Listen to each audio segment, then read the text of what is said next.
Vous êtes bien sur la radio nationale et vous avez fait le bon choix. Il est 7h à Bankas, même heure à Tinesako, c'est à Kidal et c'est l'heure de votre journal. Bonjour et bienvenue.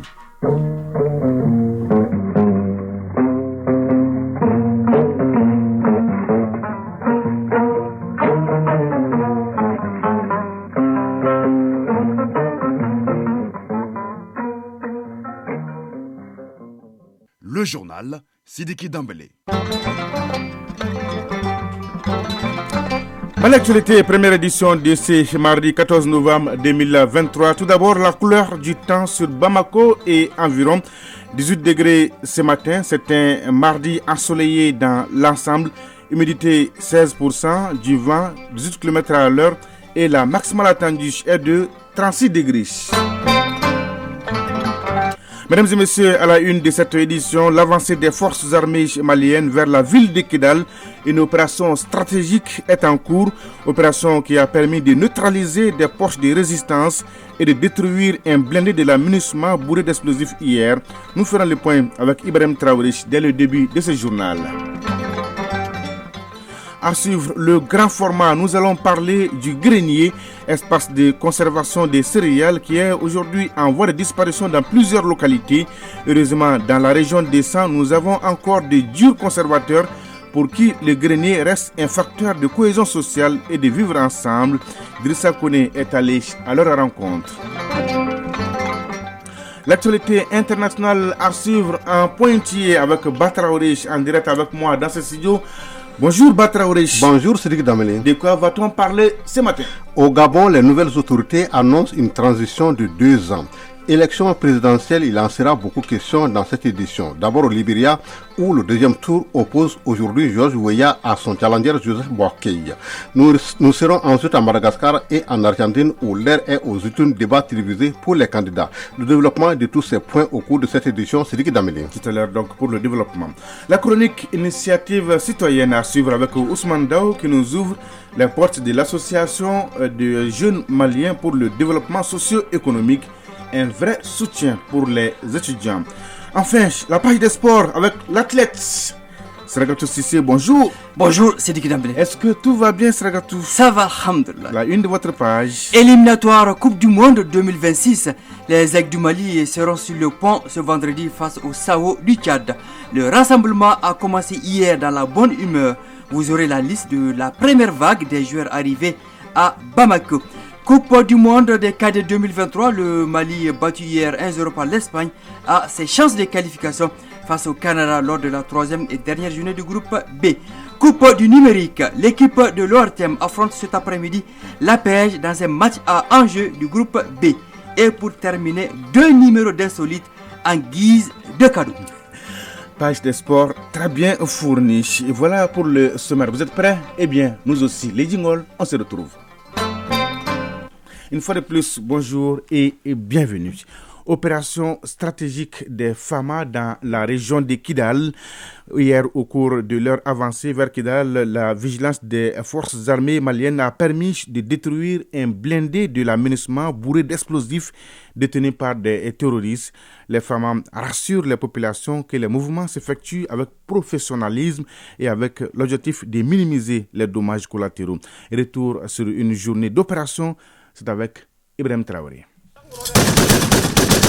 Région de Kidal, face à la puissance de feu des FAMA, les dernières poches de résistance des groupes armés terroristes tombent les unes après les autres. Les forces armées maliennes continuent de débusquer les terroristes aux abords de la ville de Kidal. Ce mouvement des FAMA a repris au sol et dans les airs. Une opération aéroterrestre qui a permis de déjouer sans difficulté majeure une série d'embuscades de la coalition des groupes armés terroristes dans les zones accidentées de la région. Autre fait marquant ce lundi, au cours de leur avancée vers Kidal, la vigilance des FAMA a permis d'identifier et de détruire un véhicule blindé de la MINUSMA, un véhicule qui était bourré d'explosifs aux mains des terroristes. Cette opération stratégique en cours dans la région de Kidal vise la restauration de la souveraineté de l'État sur l'ensemble du territoire national. L'état-major général des armées rassure et multiplie les appels aux populations à ne pas céder à la panique. Les habitants de Kidal sont exhortés à arrêter les actes de pillage et de vandalisme dans la ville. Toutes les dispositions sont prises également par les FAMA pour éviter le saccage de la ville par les groupes armés terroristes.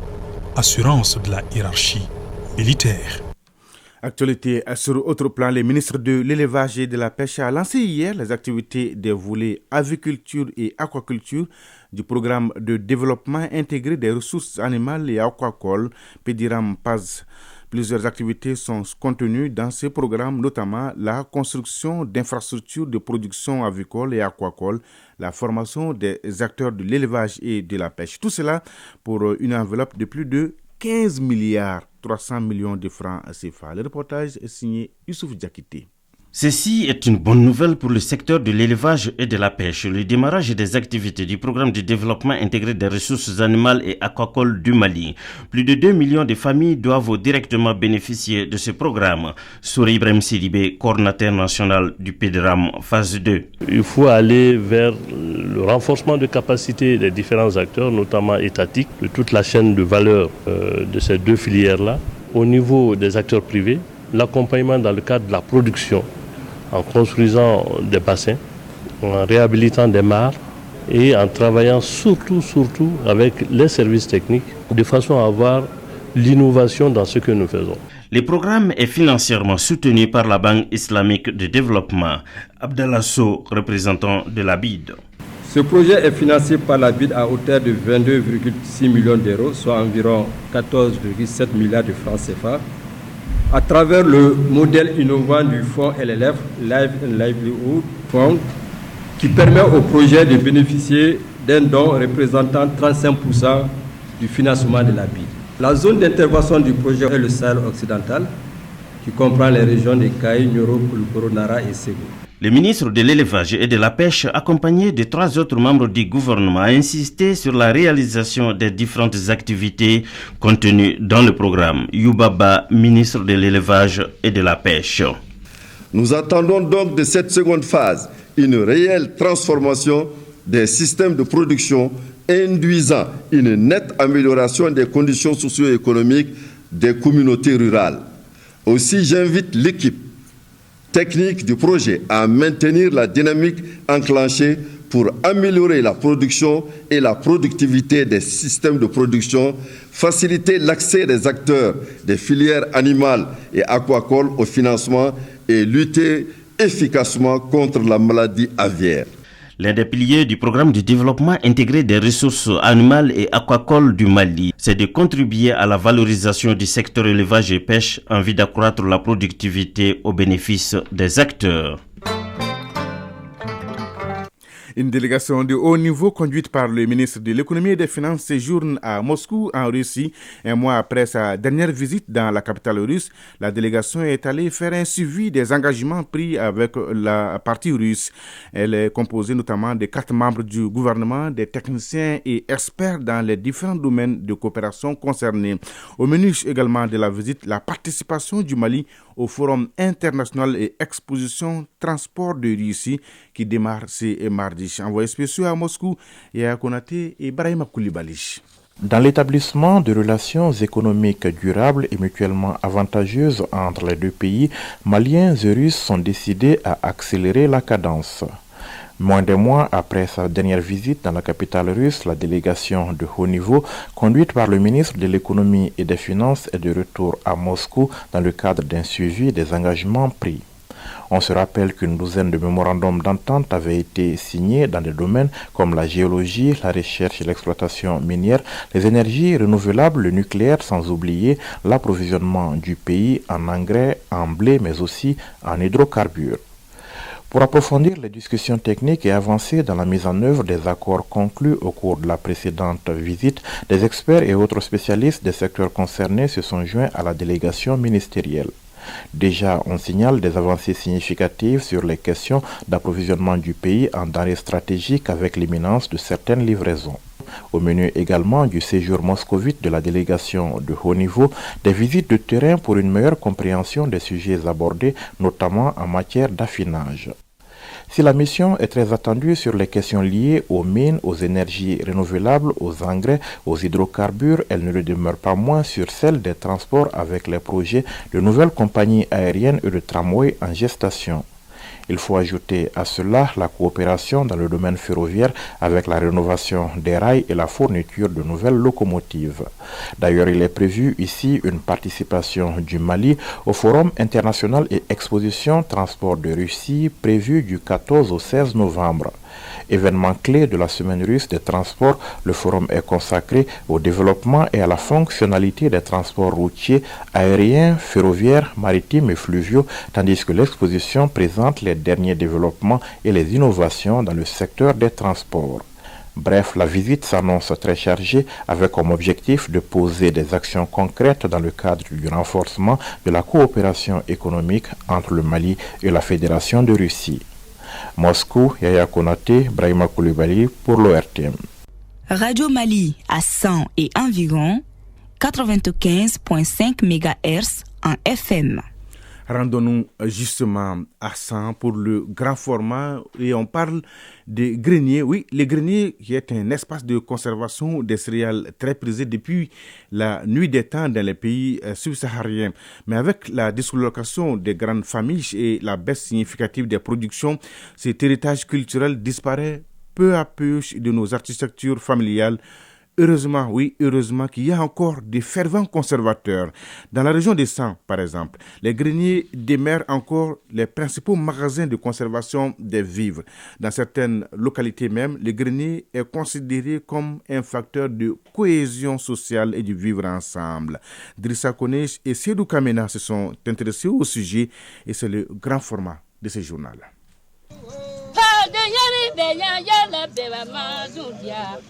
Le grenier, lieu de conservation des céréales, est une structure cylindrique faite entièrement de banco et assise sur une plateforme en branchage.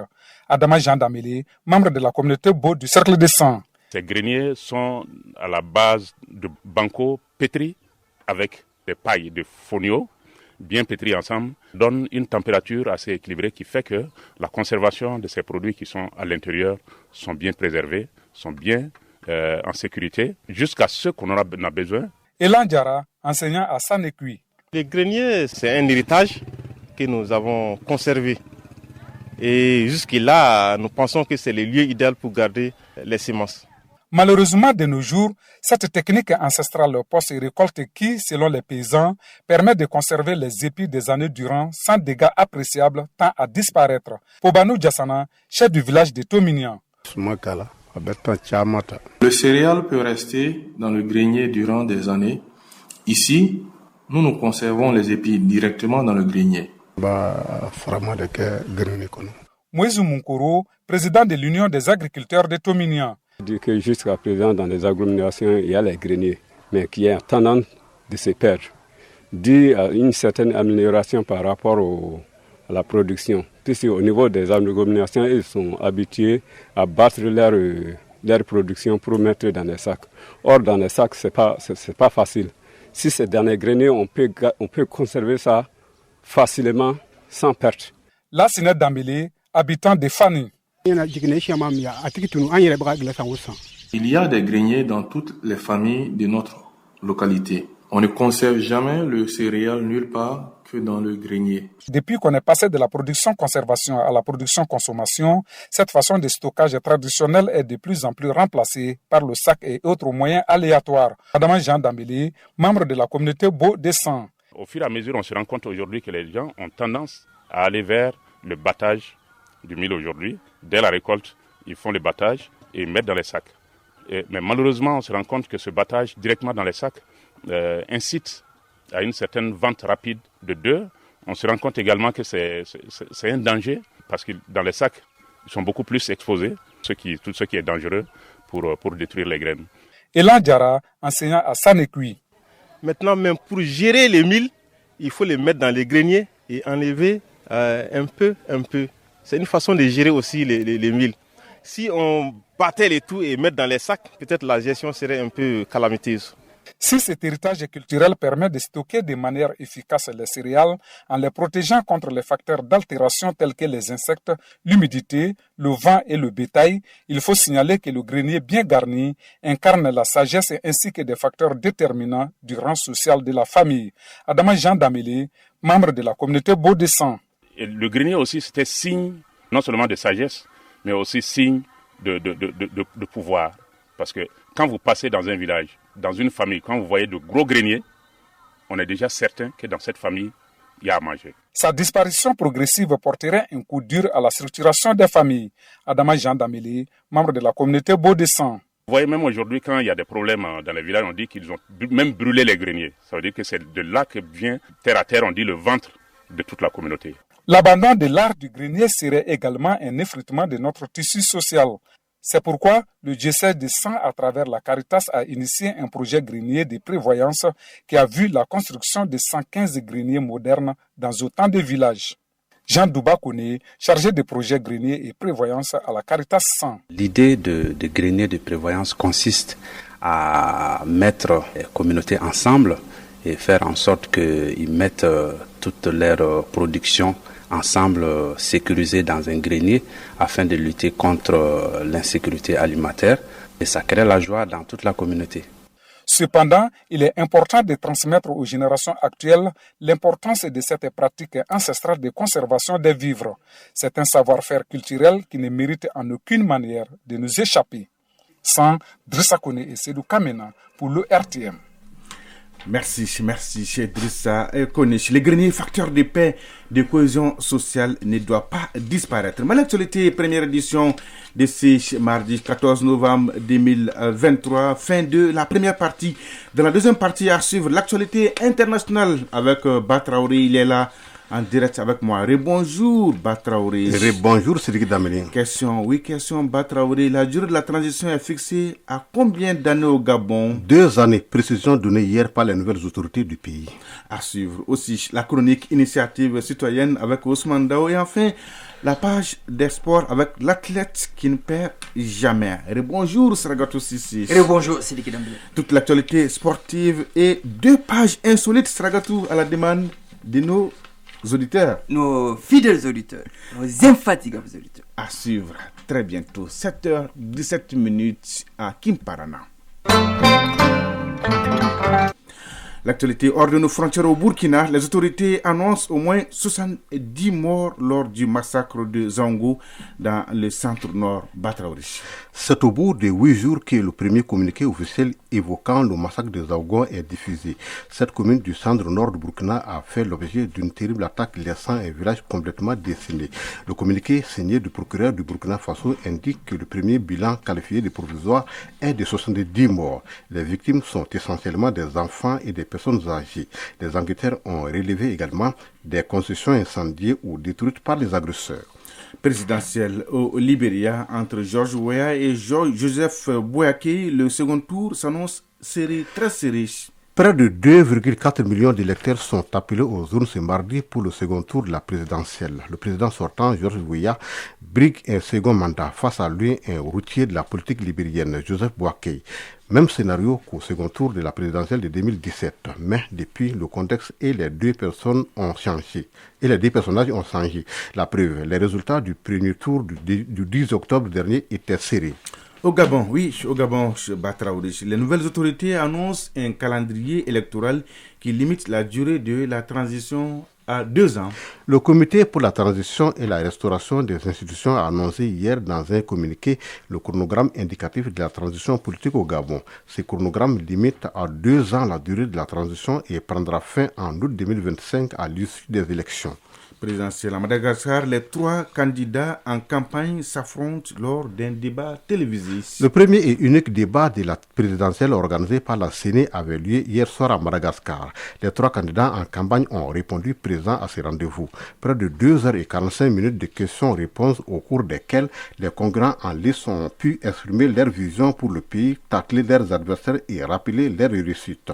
Coïncidence ou pas, de nombreux quartiers de la capitale ont été plongés dans le noir durant toute la durée du débat. Présidentielle, toujours.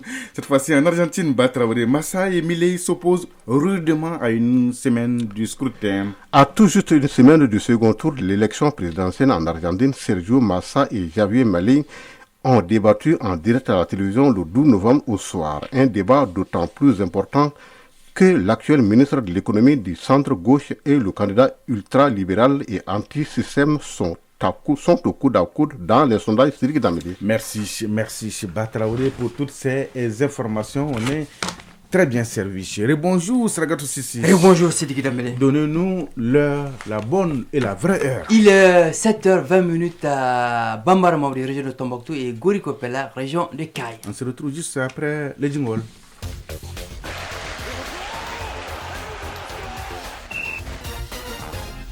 Et oui, parlons d'abord des éliminatoires de la Coupe du Monde 2026 Zone Afrique. Les confrontations s'ouvrent cette semaine. Les Mali, en ce qui nous concerne, Sragatou entre en scène ce vendredi contre le Tchad. Oui, c'est le début du marathon. Les Aigles du Mali auront à jouer 10 matchs, 5 à Bamako et 5 à l'extérieur. 10 matchs. Oui, le premier est prévu ce vendredi à 19h au stade du 26 mars face au Tchad. La majorité des Aigles convoqués est là. Sur les 26 appelés, 19 ont posé leurs valises au lieu du rassemblement. Il s'agit des gardiens Djigui Diarra, Ibrahim Bosso Moukoro et Ismaël Diarra Diawara, des défenseurs Hamari Traoré, Mamadou Fofana Nojo, Amadou Dante, Boubacar Kiki Kouyaté, Massadio Haidara, Moussa Diarra, Falay Sako, des milieux Kamori Doumbia, Amadou Haidara Doudou et Alou Dieng, des attaquants Khalifa Koulibaly, Fousseini Diabaté, Lassine Sineago, Ibrahim Sissoko, Youssouf Niakate et Néné B. Dorgeles. Le groupe sera au complet d'ici demain. La première séance d'entraînement est programmée d'ailleurs ce mardi à 9h au stade du 26 mars. L'équipe de l'ORTM sera là. Coupe du monde des moins de 17 ans, Sragatou. Le Mali est tombé hier, 1-0 devant l'Espagne. L'expulsion du buteur providentiel Mamadou Doumbia à la 40e minute, un but refusé, des occasions ratées durant le match explique en grande partie cette défaite contre l'Espagne. Avec 3 points, le Mali garde de réelles chances de qualification en vue des 8e de finale. La 3e et dernière sortie des Aiglonnais est prévue ce jeudi face au Canada, 4e, 0 points. À suivre ce mardi, la 2e prestation du Sénégal devant la Pologne à partir de 9h en direct sur ORTM 1. Les Lionceaux restent sur une victoire en ouverture 2-1 face à l'Argentine. Match commenté également sur la chaîne 2 de l'ORTM.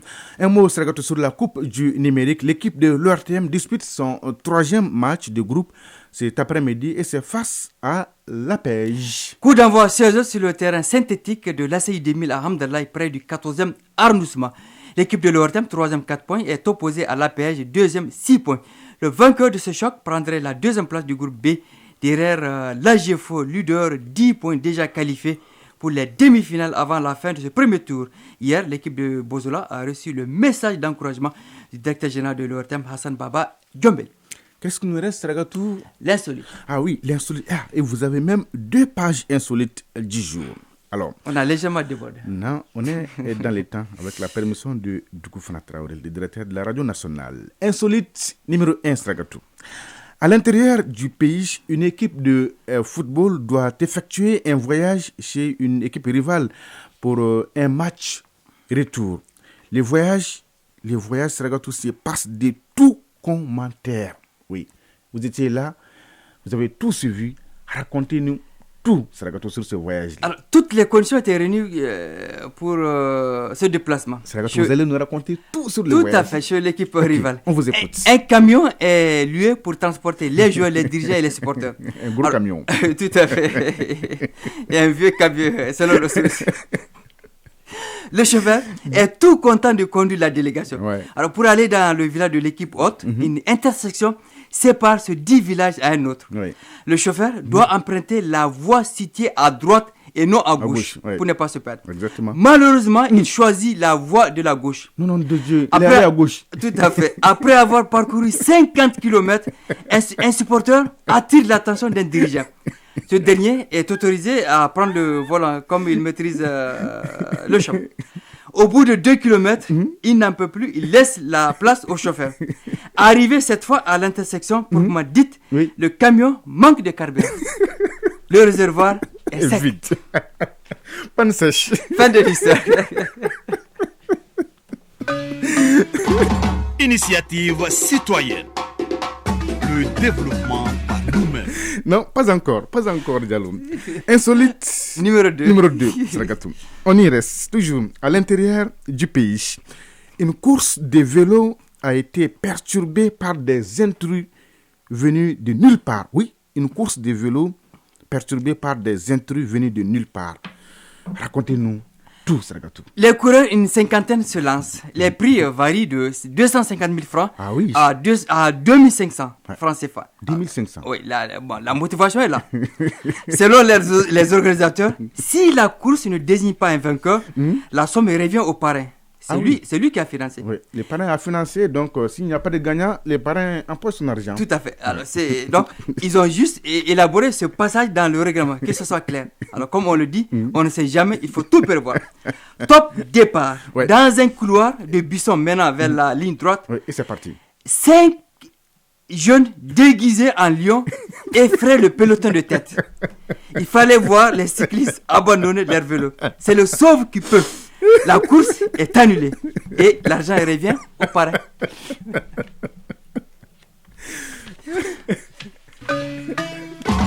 Initiative citoyenne. Le développement par nous-mêmes. Ça, c'est un coup préparé par les parrains. Allez savoir. Et ça va se savoir. Ils sont étudiants un peu partout à travers le monde et au Mali. Malgré leur statut, ces jeunes ont décidé de mettre sur les fonds baptismaux l'association des jeunes maliens pour le développement socio-économique. Et depuis, elle multiplie les initiatives pour aider les étudiants de Bamako et les personnes en situation de précarité. Dans la chronique Initiative citoyenne, Ousmane Daou nous parle de cette association. Étudiants au Maroc, en Algérie, en Tunisie, en France, en Turquie et au Mali, ils ont décidé de mettre en place l'Association des jeunes maliens pour le développement socio-économique. Depuis 2019, ces jeunes hommes et femmes essaient tant bien que mal d'apporter un appui aux personnes en situation de vulnérabilité, organisent des sessions de formation pour les étudiants de Bamako, mais aussi un soutien constant aux orphelinats. Ousmane Diaw, secrétaire administratif de l'Association des jeunes maliens pour le développement socio-économique, section Mali. Dans les orphelinats, on a mis des activités de bénévolat. On a d'abord ciblé l'orphelinat Niader. Aussi, on a fait des visites au niveau de l'orphelinat Asset de Moutougla. On fait aussi des formations pour les étudiants sur l'entrepreneuriat. Et aussi, on organise des concours débats universitaires. Pour toujours rester sur la même dynamique d'assister, de soutenir et de donner le sourire aux plus démunis, l'association a quelques projets. Ousmane Diaw, secrétaire administratif de l'Association des jeunes maliens pour le développement socio-économique section Mali. Dans les jours à venir, on compte réaliser des projets. Mais l'orphelinat qu'on compte appuyer de plus, c'est l'orphelinat Asset de Moutougla. On compte réaliser des latrines là-bas, dans une école qui est un peu éloigné de l'orphelinat. Donc les élèves étudient là-bas et tous les besoins se déplacent de l'école jusqu'à l'orphelinat. On envisage aussi de construire un hangar au niveau de la cour de l'orphelinat, de formation sur les gestes de premier secours. Et on compte faire ça. À Bamako, on voit généralement des accidents qui arrivent et puis les gens n'ont pas de capacité pour intervenir. Ces jeunes qui comptent rester sur la voie du bénévolat souhaitent un accompagnement à tous les niveaux pour continuer de partager leur solidarité. 7h28 à Danderesso, à Samewolof et à Sandari. C'est donc tout pour ce journal. Merci à Ousmane Daw. Grand merci à Batraourich et à Idrissa Damelek Montedish à la réalisation. Aux opérations techniques, Mamadou Beydialo. La mise en ligne est assurée par Cheikh Abdoulaziz Koulibaly. Présentation Sidiki Dambélé. Merci de votre fidélité et de tous vos soutiens. C'est réconfortant. L'info continue sur votre chaîne. Tout de suite, la page météo avec Mahamadou Keita, suivi des avis divers avec Fousseni Diara. Et à 13h, vous avez rendez-vous avec Aïsta Salou Maïga pour la deuxième édition du journal. La pensée du jour signée Frédéric Douglas. Il est plus facile de construire des enfants forts que de réparer des hommes brisés. Oui, il est plus facile de construire des enfants forts que de réparer des hommes brisés. Mesdames et messieurs, prenez soin de vous et des autres. Excellente journée de mardi à toutes et à tous. Au revoir.